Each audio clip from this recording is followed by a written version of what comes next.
2 Chronicles Chapter 30. Hezekiah extended an invitation to all of Israel and Judah, and he also sent letters to Ephraim and Manasseh, urging them to gather at the house of the Lord in Jerusalem to celebrate the Passover in honor of the Lord God of Israel. The king and his advisers decided to keep the Passover in the second month because, at the appointed time, the priests had not adequately sanctified themselves, and the people had not yet assembled in Jerusalem. This decision was well received by the king and the entire congregation. They issued a decree throughout all Israel, from Beersheba to Dan, calling upon the children of Israel to return to the Lord God of their forefathers, Abraham, Isaac, and Israel. By doing so, they hoped to gain favor with the Lord and escape the oppression of the Assyrian kings. The king implored them not to follow in the footsteps of their fathers and brethren, who had transgressed against the Lord God and were subsequently delivered into desolation. Instead, he encouraged them to humble themselves and worship the Lord, entering his sanctuary, which he had consecrated forever. This way, they could turn away the fierceness of his wrath.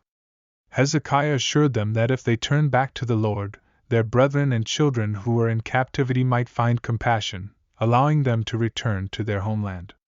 The Lord their God was gracious and merciful, and would not turn his face away if they returned to him. The messengers traveled from city to city throughout the land of Ephraim and Manasseh, all the way to Zebulun. Unfortunately, many mocked and scorned their message.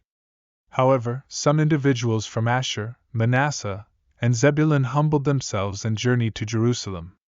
In Judah, the hand of God worked to unite the people, causing them to follow the commandments of the king and the princes, as instructed by the word of the Lord. A considerable multitude gathered in Jerusalem to celebrate the Feast of Unleavened Bread during the second month. They removed the altars in Jerusalem and cast away all the incense altars into the Kidron Valley. On the 14th day of the second month, they offered the Passover sacrifice. The priests and Levites, feeling ashamed, sanctified themselves and brought the burnt offerings into the house of the Lord.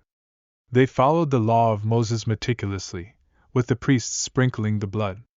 However, many in the congregation had not sanctified themselves, so the Levites took on the task of slaughtering the Passover lambs for those who were not clean, thus sanctifying them before the Lord. Some people from Ephraim, Manasseh, Issachar, and Zebulun ate the Passover contrary to the prescribed rules, but Hezekiah prayed for them, asking the Lord to pardon them. The Lord listened to Hezekiah's prayer and healed the people. The children of Israel who were present in Jerusalem celebrated the Feast of Unleavened Bread for 7 days with great joy. The Levites and priests praised the Lord daily, playing loud instruments in his honor. Hezekiah encouraged the Levites who taught the people about the Lord's good knowledge, and they all enjoyed a feast throughout the 7 days, offering peace offerings and confessing to the Lord God of their fathers. The entire assembly decided to continue the celebration for another 7 days, all filled with gladness. Hezekiah, the king of Judah, contributed 1,000 bullocks and 7,000 sheep to the congregation, while the princes offered 1,000 bullocks and 10,000 sheep. Many priests sanctified themselves for the occasion. The congregation of Judah, along with the priests, Levites, and even some who came from Israel and lived in Judah, rejoiced together. Such joy had not been witnessed in Jerusalem since the time of Solomon, the son of David, the king of Israel. The priests, the Levites, then blessed the people. Their voices were heard, and their prayers ascended to the Lord's holy dwelling place, even reaching heaven.